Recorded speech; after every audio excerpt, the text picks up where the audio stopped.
Do you know what one of the biggest barriers is to implementing evidence in teaching? It's a lack of resources.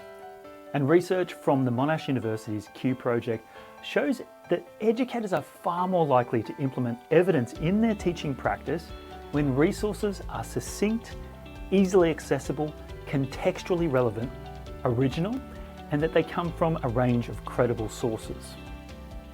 So in this episode, I'm going to try and give you exactly that by helping you to create the ultimate evidence-based toolkit to help take your teaching to the next level.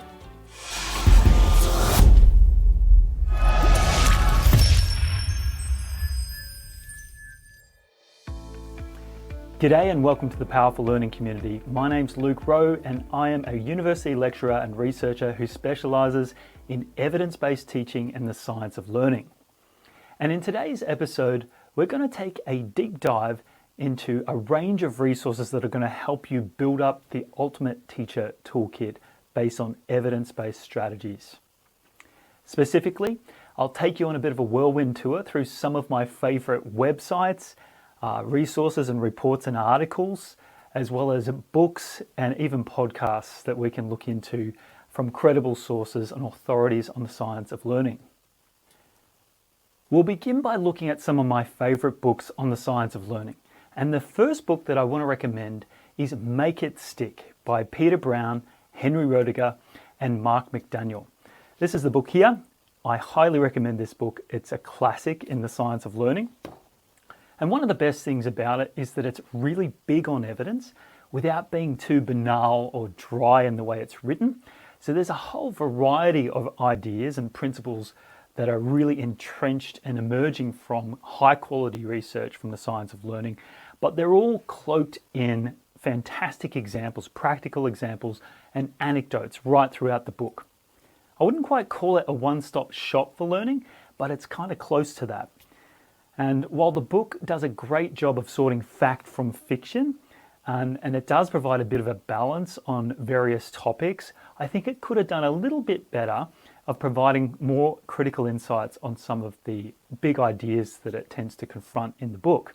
For example, they talk about Robert Sternberg's triarchic theory of successful intelligence as if it were a competing theory with the general theory of intelligence, or psychometric G, when in fact most researchers in that space wouldn't necessarily place much stock in the triarchic theory of intelligence, and certainly most people in that area, the psychometricians, really place a lot of weight on psychometric G. So it's not really a comparison in those circles of psychometricians and intelligent scientists.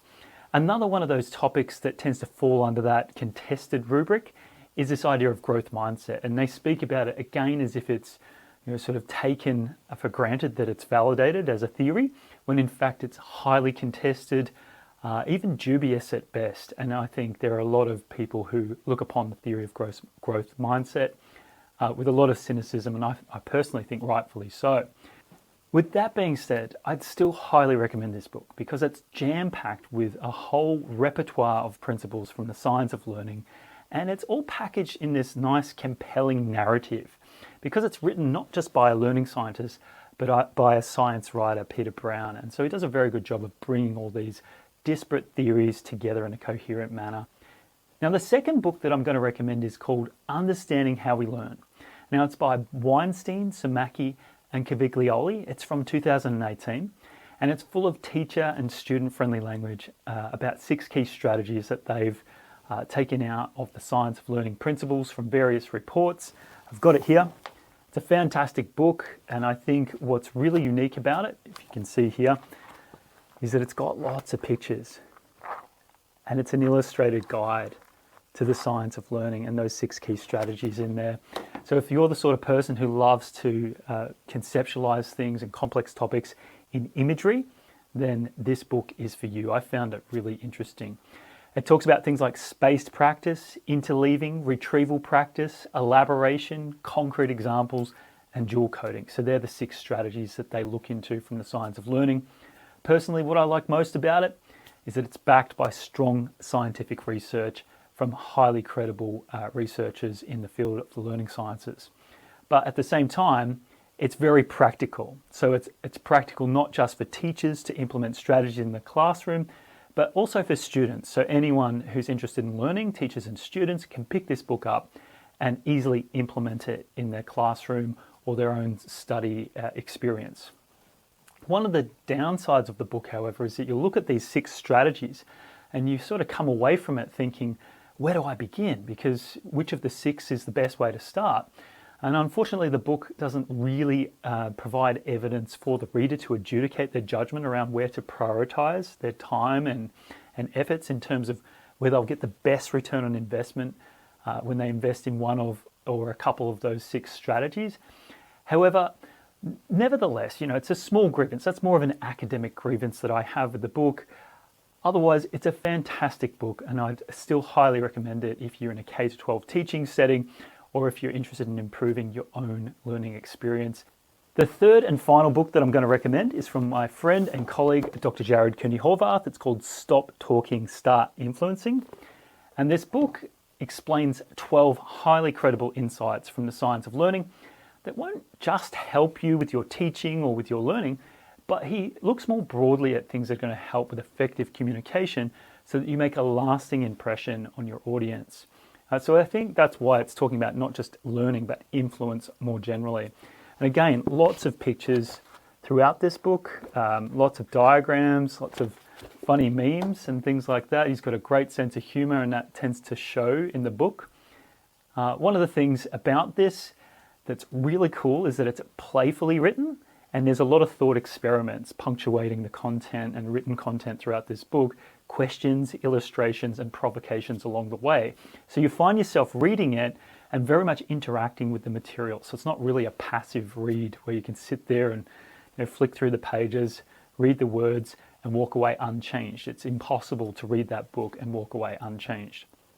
However, it's similar, I think, to the book that I previously recommended in that it's got the 12 strategies, but you sort of walk away not really knowing which of those 12 strategies to start with. So again, it's one of the challenges of having a whole repertoire of strategies to draw upon. You need to have some way of adjudicating your decisions around which are the most highest priority or highest impact strategies or most likely to work in your setting. And so you're left to judge that yourself. And I think one of the things that's common throughout all of these 3 books, they're all pre-COVID era books. So they don't really have a strong emphasis on online learning or hybrid learning experiences. So again, that's probably one of the general weaknesses of a lot of these books. However, you can still extrapolate those principles from the science of learning into those online contexts, but it won't necessarily give the practical examples that you'd find in other books that really do write in a bespoke manner for that context. Now let's turn our attention to articles and reports. And the first report that I'm going to mention is the Great Teaching Toolkit Evidence Review. It was published in 2020, and it provides a curriculum for teacher professional development and learning with a total of 17 evidence-based elements across 4 overarching dimensions. Those dimensions include understanding the content, creating a supportive learning environment, maximizing opportunity to learn, and activating hard thinking. And the individual elements are quite practical. So for example, they might try and help teachers recognize the importance of knowledge of common student strategies and misconceptions in their learning and different sticking points with their learning. So common mistakes in the learning journey as well. And so that teachers become more aware of that with the evidence to inform their practice in that area. Or in the activating hard thinking dimension, we have the idea of embedding, so giving students tasks that embed and reinforce learning. It requires them to practice until learning is fluent and secure. Sometimes we refer to that, of course, as automaticity. And that ensures that once learnt material is reviewed and it's not just a one-stop shop, that it's revisited over and over again to help prevent forgetting and improve the robustness of their memory and their learning. Now, when I went into the Great Teaching website where this report can be downloaded, I found it quite difficult to get a sense of who they are as an organization and what kinds of people are driving this thing.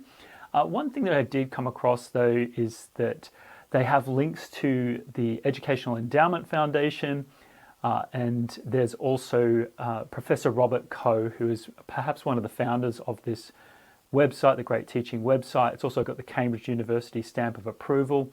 So there's some really credible resources and people behind this organization and behind this report. So when I read it, I tried to scrutinize it, and I found that it was actually very rigorous and quite informative and written in plain language. So it easily implemented in the classroom, things that you can look at and go, yep, I can do that right now. So it doesn't take much mental heavy lifting to translate that theory into practice. So it's an excellent resource, and I can hardly fault them on their work, and I think it's been developed with a strong research team with a keen sense of how teachers tend to consume research, so I'd highly recommend it for your practice. Now, the second report that I want to recommend is again by AERO, the Australian Educational Research Organisation. Now, last year I received in my inbox an email that was alluding to this document, How Learning Works Best. And it was an early release of the document, and I was a little bit cynical when I went to have a look. I'm like, oh, okay, I'll have a read of this. I looked into it, and I was actually really impressed by what I saw. I wasn't really expecting that much. So when I had a look, I was surprised at just how effectively they articulate some potentially complex and, dare I say, even boring concepts that they were able to bring to life in how they wrote about this. And what was most impressive to me, how they illustrated about it, but I'll get to that point in just a minute. The document's built around 4 key areas that sheds light on student learning processes, so the cognitions around student learning, and how they can be aligned with effective teaching. For example, the first tenet that they speak of is learning is a change in long-term memory. The second tenet is that students process limited amounts of new information, so they're talking about cognitive load theory there. The third tenet is that students develop and demonstrate mastery, so learning is a progressive set of knowledge and skill development. And the fourth and final tenet of learning that they discuss is that students are actively engaged when learning. In other words, there's no such thing as passive learning. That's an oxymoron. All learning is by its very nature an active process.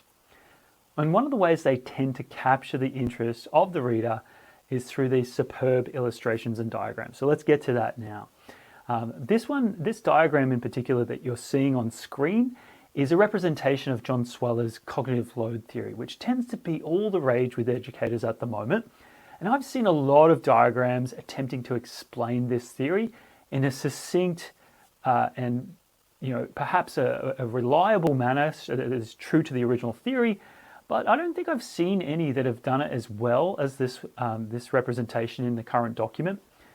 But of course, the contents are not perfect, and I do have some minor qualms, such as the idea that learning is just a change in long-term memory. I think we've got to be very careful when we use that kind of reductionistic language. I think, for example, that when we focus on learning as just being a change in long-term memory, we forget that learning is more than that, in the sense that some people would be surprised to know that learning necessarily requires forgetting, right? So this ties into this idea of the flexibility-stability trade-off in our brains. So the reason why we can learn so well as a species is because we have that flexibility and stability trade-off.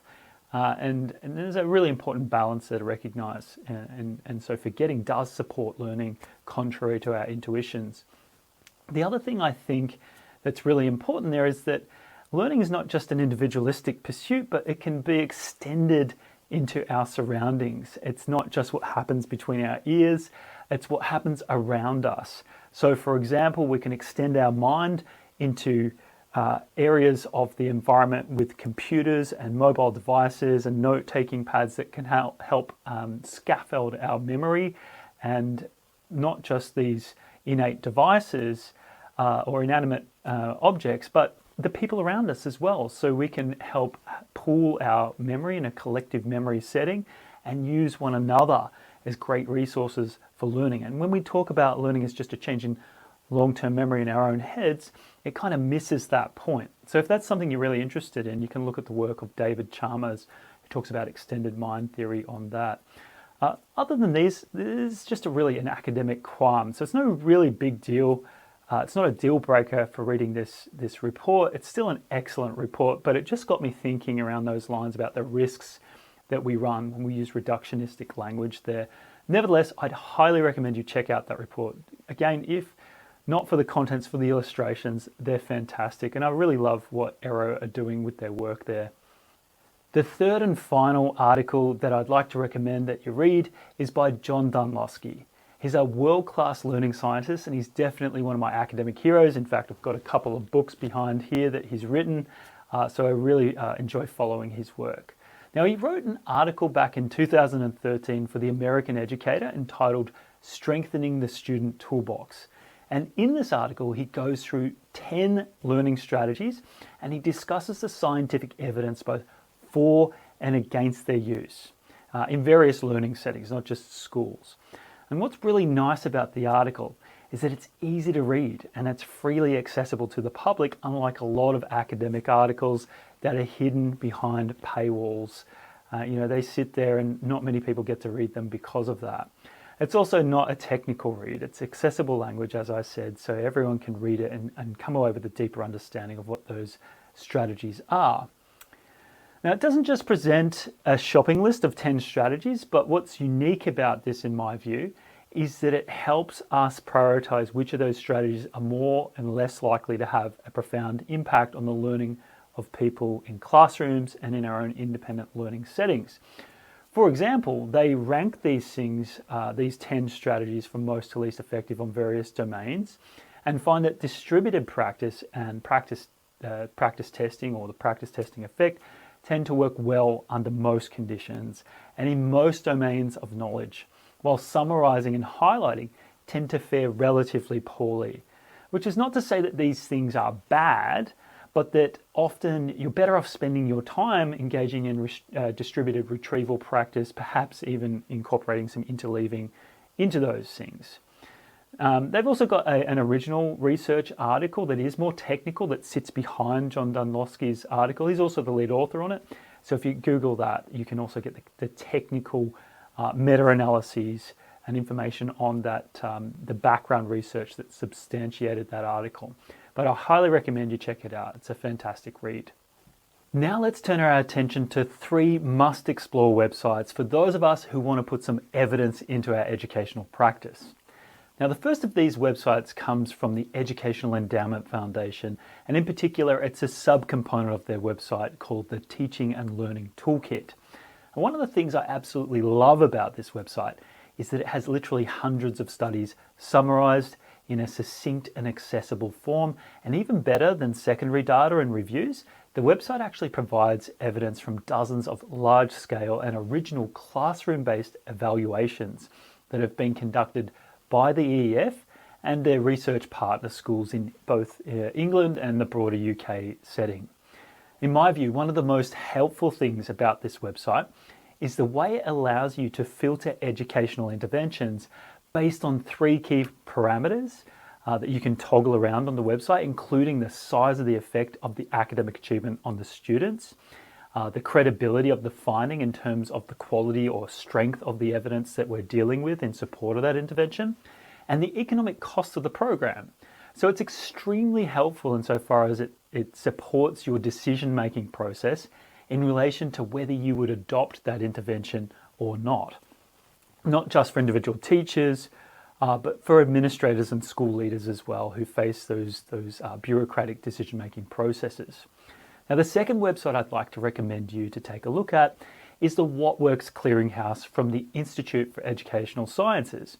It's a database of educational evidence summaries that are mostly from the USA, and they estimate the effectiveness and implementation requirements to help educational leaders, teachers, and even parents in like homeschool settings, that kind of thing. So it's all about improving student learning in various settings.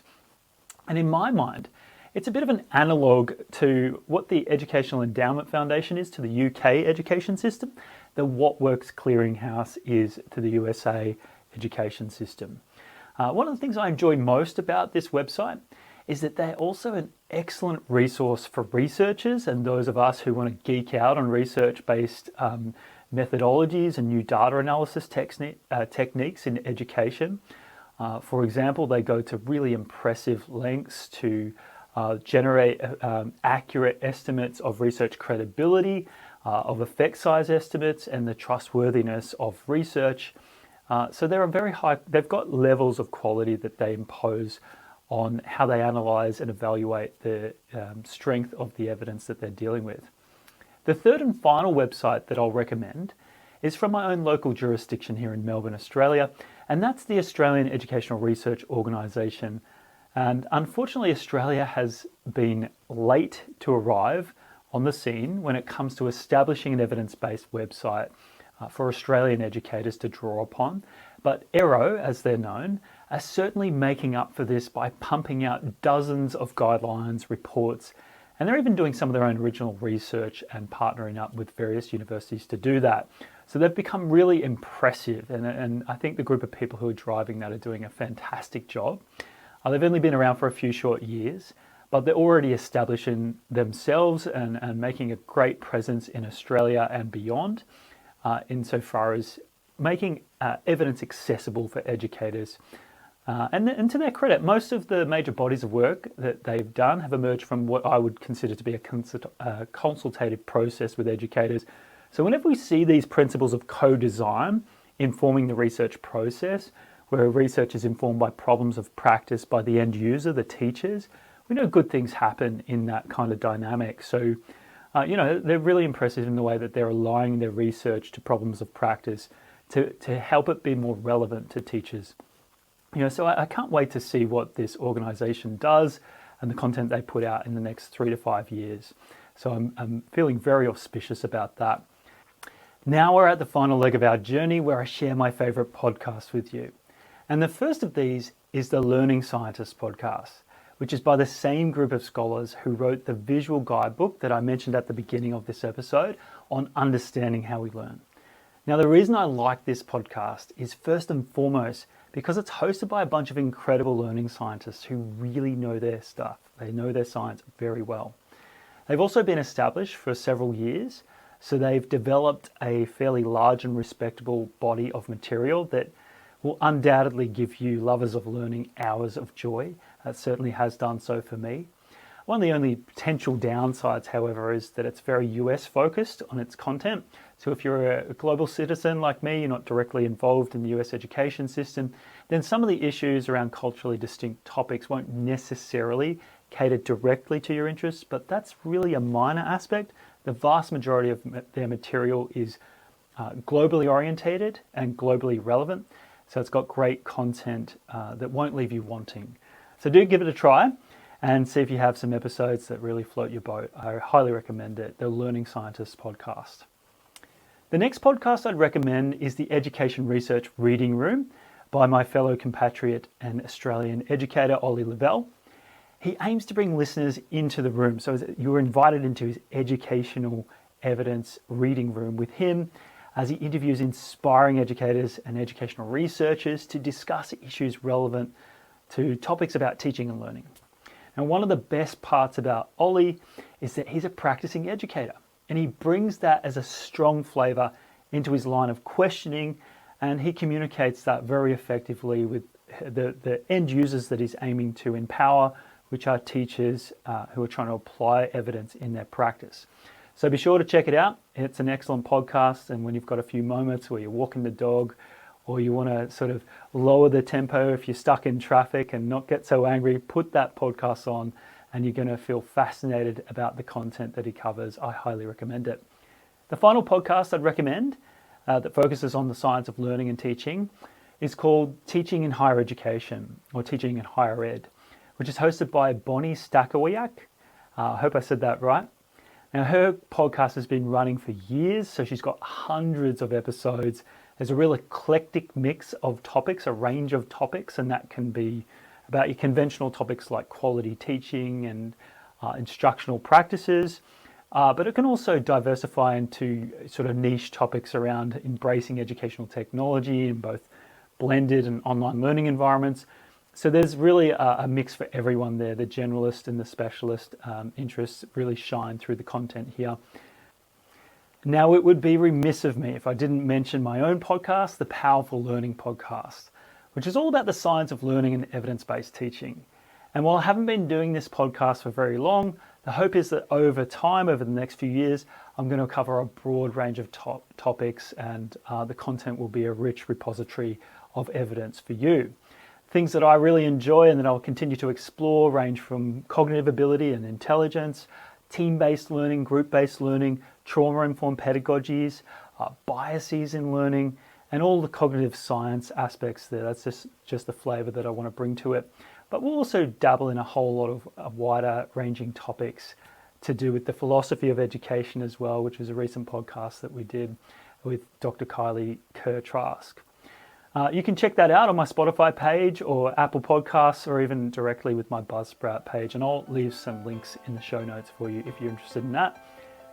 Now let me close this episode with the wise words from the great philosopher of science, Karl Popper, who said that if we are uncritical, we shall always find what we want. We shall look for and find confirmations, and we shall look away from and not see whatever might be dangerous to our pet theories. In this way, it is only too easy to obtain what appears to be overwhelming evidence in favor of a theory which, if approached critically, would have been refuted. So the lesson here, folks, is that we should always don our critical thinking caps before we consume any of the resources about teaching and learning that I've recommended. Now, with that in mind, I bid you farewell, and I encourage you, if you've liked this episode, to hit the like button. And if you don't want to miss out on future content to do with evidence-based teaching and the science of learning, please subscribe to this YouTube channel. I'd really appreciate it. Thank you so much for watching.